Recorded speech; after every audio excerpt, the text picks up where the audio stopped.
This morning's true story is a novelty which is bright for night and flame retarded for your safety.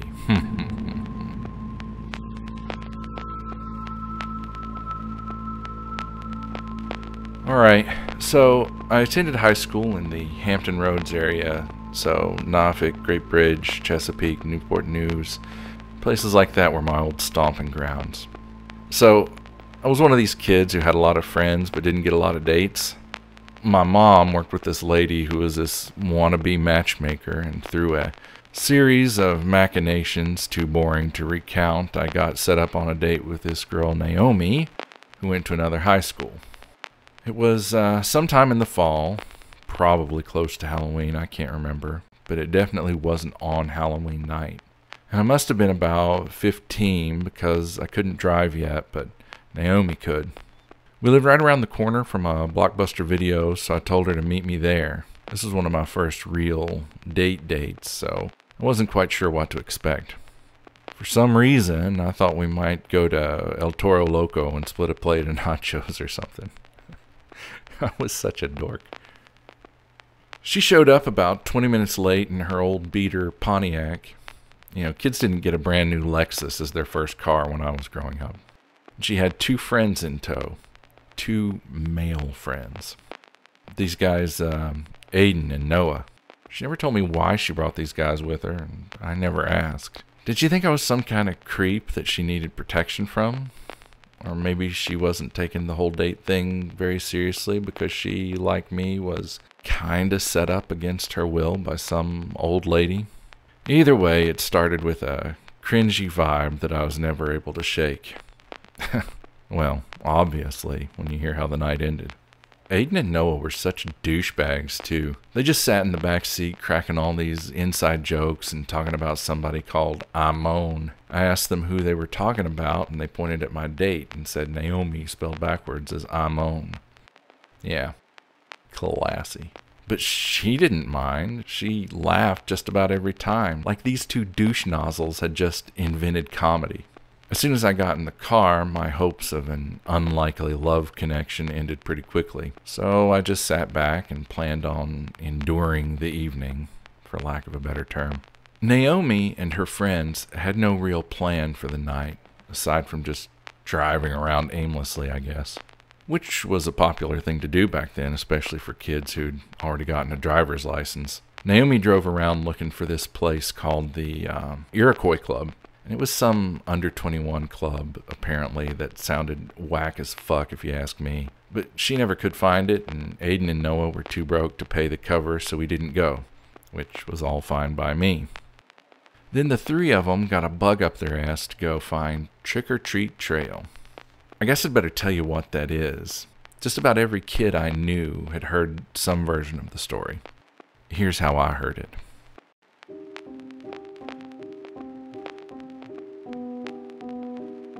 Back in the 1970s, this real estate company planned a huge new subdivision, kind of out in the middle of nowhere, with the expectation that they could lure a big grocery store, maybe a couple of fast food franchises to open up out there. They had difficulty finding investors and generally scraping the money together to build, but they got 3 to 5 model homes built. Once they were tapped out for cash, they decided to hold a big open house to lure home buyers and other potential investors to the little community they were planning. The open house was planned for Halloween, with the idea that they'd have folks bring their kids to trick-or-treat for candy on what they called their trick-or-treat trail, which was really just the main cul-de-sac of the community, all decked out for Halloween with decorations. Jack-o'-lanterns, candles, a little bonfire for roasting s'mores, stuff like that. Real estate agents would be in costume inside the model homes, giving out candy to the kids and giving out brochures to the adults who were encouraged to tour the model homes. They advertised the trick-or-treat trail in all the newspapers, and the kid who told me the story said that his uncle had a clipping of one of those newspaper ads. The problem with all this was that the development was too far from town and that nobody showed up. Nobody. So there were all these real estate agents mulling around in their costumes just waiting for people to show up.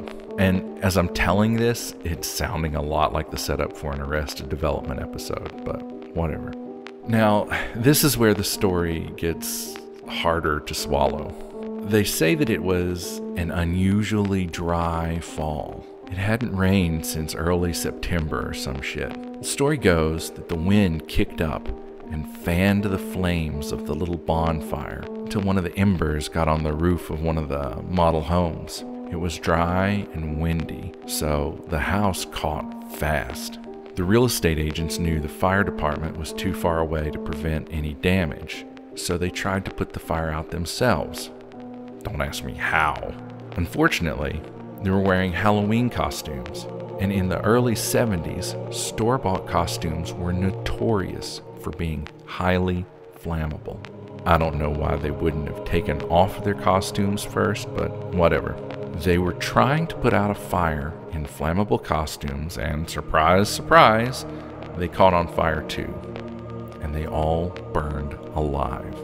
They say that when fire and rescue finally did show up, all they found were the model homes burned to their foundations and the charred corpses of the costumed real estate agents. The version of the legend that I heard stated that the unfinished community is still out there and that you can even find old signs along the road advertising the trick-or-treat trail. If you go to the doorstep of one of the burned-down houses on Halloween and yell trick-or-treat, they say the ghost of one of the dead real estate agents will appear behind you. And the kid who told me the story said, if you do this, don't turn around, because their faces are so scarred and horrifying, anyone sees them, they'll die of fright. Or some such shit. So anyway, Aiden and Noah said they knew a kid who could tell them how to get there. Naomi drove to a 7-Eleven so that Noah could call his friend from a payphone and get directions. Yes, this was back before everybody had cell phones. I remember trying to mac on Naomi a little while her two friends were at the payphone, but I either didn't have any game or she was just preoccupied with getting directions. Probably both. And then the next thing I know, we're all loaded up in the Pontiac, tearing through every back road and subdivision in the county looking for this stupid trick-or-treat trail. I must have said something about how it seemed we were driving in circles, and Aiden and Noah started joking that they could drive me around so many subdivisions and cul-de-sacs that I'd have no idea where I was. While this was probably true, I'd say they underestimated how many stoners I was friends with who'd drive me ever damn where looking for good places to smoke a bowl and philosophize in peace.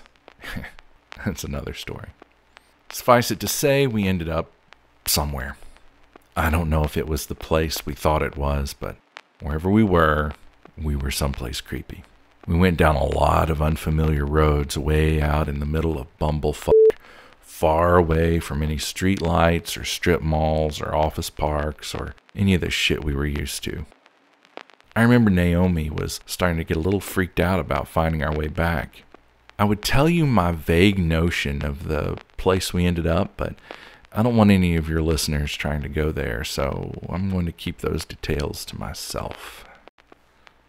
So, like I said, the place certainly fit the bill. It was clearly a housing development that had been abandoned for some reason. There were houses that they'd apparently started building, like they'd put up foundations and framed out walls and studs and stuff, but it was all overgrown with weeds and brush. Naomi parked the car and turned off the headlights, and it was pitch black, like so black that my eyes got sore straining to see something, anything. I asked these geniuses if anyone had thought to bring a flashlight, and Naomi said she kept one in the trunk. I always kept a lighter on me, stoner friends, remember, and was prepared to use it to make some kind of torch if I absolutely needed to, which in itself is kind of a stupid idea. So we get out of the car and immediately hear a crunch of glass under Noah's feet. I'm guessing a vial or a glass pipe. Now, we were scared as shit being out there, but not of ghosts. We were scared we'd run into a crackhead or that Naomi would get a flat tire and we'd be stuck out there. But, you know, the wisdom of teenagers. We huddled behind one flashlight like we were the fucking Scooby Gang or something and went exploring. Naomi was the one holding the light, and it gave me an excuse to be close to her. You know, I sometimes wonder if we could have hit it off under different circumstances, but that's neither here nor there. Like I said earlier, I don't know if this place was the trick-or-treat trail, or if there was any truth to that story at all. But if a kid wanted to do some ghost hunting on a date, this was a swell place to do it. The farther in we got, the more drug paraphernalia we came across. It got weedier too. Weeds had overtaken the asphalt and concrete and grew waist high in some areas. The swishing noises of our footsteps in the weeds freaked us out more than once. Aiden and Noah seemed particularly spooked because this was the first time all night that they stopped joking, and they didn't call my date I Moan even once. We got to a structure that looked very much like a model home that burned down to its foundation in an unexpected fire. And we were going to walk up to what was left of the front stoop and yell trick or treat and then get the fuck out of there. We were about to mount the first step when I caught sight of movement just at the edge of the flashlight beam. Naomi saw it too because she said, "Holy shit, you guys." Now, I don't know what possessed me to do this. Maybe I wanted to look tough in front of my date. But I yelled out, "Don't fuck with us, I've got a knife." I didn't, and I'll fuck you up. Who was I kidding? I remember Noah being a smartass and saying, "Smooth move, X-Lax. Now the ghosts know exactly where we're at." But I don't think any of us thought it was a ghost. I was thinking, hoping, it was an animal. Maybe a raccoon or something. We waited in silence for a minute, and Naomi said that she'd do a sweep of the area with her flashlight before getting on with it. She turned in a 360-degree arc, shining it on everything in front of her. And then, like out of some cheap horror movie script, the beam of the light landed on 3 figures. They weren't too close to us, but they were close enough to be lit up by Naomi's pretty weak flashlight. 2 of them were wearing red hoodies. One had on a black hoodie with yellow lettering, and they were all wearing masks. The masks were the plastic Halloween masks with elastic bands, like what you'd buy in a Kmart or something. But distorted somehow, like they'd gotten stepped on or melted a little bit lying too close to a campfire. One mask was a Frankenstein, one was a Dracula, and the other one was something else. That one was red, and Naomi assumed it was a devil mask, but I thought it might be Spider-Man. Doesn't really matter. Scared the shit out of us anyway, because one of them, the Dracula, was clearly holding a hypodermic needle. He wasn't holding it like he was about to shoot up. He held it like a weapon, you know, like he'd use it on us. Everything else happened in less than 30 seconds, so I'll tell it quick. The figures scattered into the brush, and we all freaked and ran back to Naomi's car. Naomi had me by the elbow, nearly dragging me behind her, and Aiden and Noah were just behind me. I heard Aiden holler like something had got him, but he caught up to us quickly enough. It sounded like movement was all around us, but, you know, it could have just been the sound of ourselves thrashing around.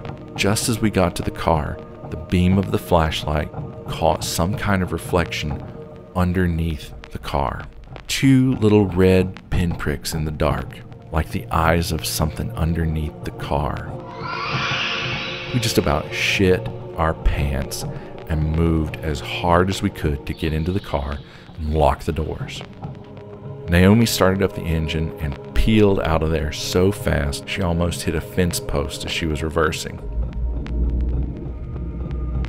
I never mentioned it to the others, but as we were backing out, I was looking ahead, you know, at the spot we were pulling out of. I thought I could see those red eyes shining in the darkness again, as if whatever it was had gotten up and turned to watch us leave.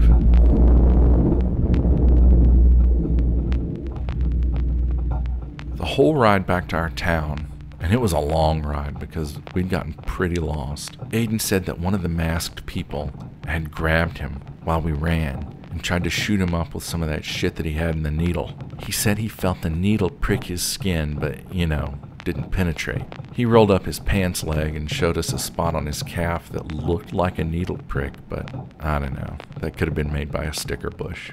I don't remember much else of the ride back to the Blockbuster near my house. They dropped me off, and I never spoke to any of them again. Now, the thought has occurred to me that this was all an elaborate prank the three of them had cooked up to, I guess, have a laugh at my expense. I still think that's entirely possible, but Aiden and Noah were at least as scared as I was. Naomi, too. If they planned it all, they must have been smarter and better actors than I'd think they were capable of being. So, where does that leave us?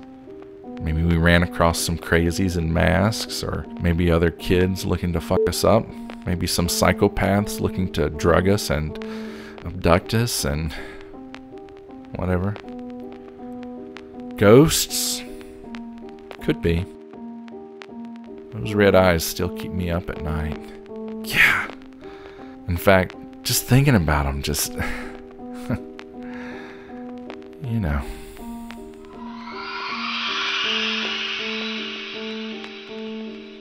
On the next Octoberpod, Thanksgiving Road Trip.